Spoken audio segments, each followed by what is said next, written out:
IPL Sanju സാംസന്റെ Rajasthan Royals ഇന്ന് ഗുജറാത്ത് ടൈറ്റൻസിനെ നേരിടാൻ പോവുകയാണ്.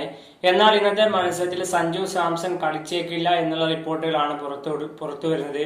ഇൻസൈഡർ സ്പോർട്സ് പോലത്തെ പല മാധ്യമങ്ങളും ഈ ഒരു വാർത്ത റിപ്പോർട്ട് ചെയ്യുന്നുണ്ട്. സഞ്ജു സാംസൺ GTക്കെതിരെയുള്ള മത്സരം കളിച്ചേക്കില്ല എന്നുള്ള റിപ്പോർട്ടാണ് കാണപ്പെടുന്നത്. അതോടൊപ്പം GTക്ക് വേണ്ടി കദീസോ റബാഡ അതുപോലെ ഗോഡ്സിയ താരങ്ങളും കളിച്ചേക്കില്ല എന്നുള്ള റിപ്പോർട്ടും കാണപ്പെടുന്നുണ്ട്. എന്നാൽ മറ്റൊരു കാര്യം എടുത്തു പറയേണ്ട കാര്യം, രാജസ്ഥാൻ റോയൽസിന് വേണ്ടി ആകാശ് മധുവാൽ ഇന്നത്തെ മത്സരത്തിൽ അരങ്ങേറ്റം നടത്തിയേക്കും. തുഷാർ ദേശ്പാണ്ഡെക്ക് പകരം ആകാശ് മധുവാൽ അരങ്ങേറ്റം നടത്തിയേക്കും എന്നുള്ള റിപ്പോർട്ടും കാണപ്പെടുന്നുണ്ട്. നമുക്കറിയാം, രാജസ്ഥാനെ സംബന്ധിച്ചിടത്തോളം വളരെയധികം നിർണായകമായിട്ടുള്ള മത്സരമാണ്. പ്ലേ ഓഫിന്റെ ഒരു ചെറിയ നേരിയ ചാൻസ് നിലനിർത്തണമെങ്കിൽ ഈ ഒരു മത്സരം വിജയിക്കേണ്ടതായിട്ടുണ്ട്. അടിവാരത്തുള്ള ടീമുകൾക്ക് ഇന്ന് രാജസ്ഥാൻ റോയൽസ് വിജയിക്കേണ്ടത് വളരെയധികം അനിവാര്യമായിട്ടുള്ള കാര്യമാണ്.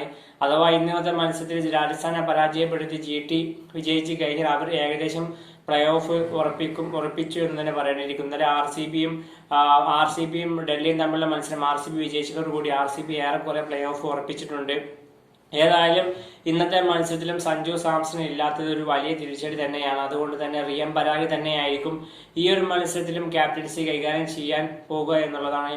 ഏതായാലും രാജസ്ഥാൻ റോയൽസിന്റെ കഴിഞ്ഞ തവണ രാജസ്ഥാൻ റോയൽസും GTയും തമ്മിൽ ഏറ്റുമുട്ടിയ സമയത്ത് വളരെ മികച്ച കളിയായിരുന്നു കാണാൻ സാധിച്ചത്. അന്നാവട്ടെ രാജസ്ഥാൻ റോയൽസ് പരാജയം ഏറ്റുവാങ്ങിയിരുന്നു. ഇതിനു മുമ്പെല്ലാം IPL ഏറ്റുമുട്ടിയ സമയത്തെല്ലാം കൂടുതൽ അഡ്വാൻറ്റേജ് മികച്ച വിജയം സ്വന്തമാക്കിയിട്ടുള്ളതും GT ആണ്. ഏതായാലും ഇന്ന് നടക്കുന്ന മത്സരം രാജസ്ഥാൻ റോയൽസ് വിജയിക്കുമോ GT വിജയിക്കുമോ? നിങ്ങളുടെ അഭിപ്രായം എന്തായാലും ഈ വീഡിയോക്ക് താഴെ കമന്റായി രേഖപ്പെടുത്തൂ.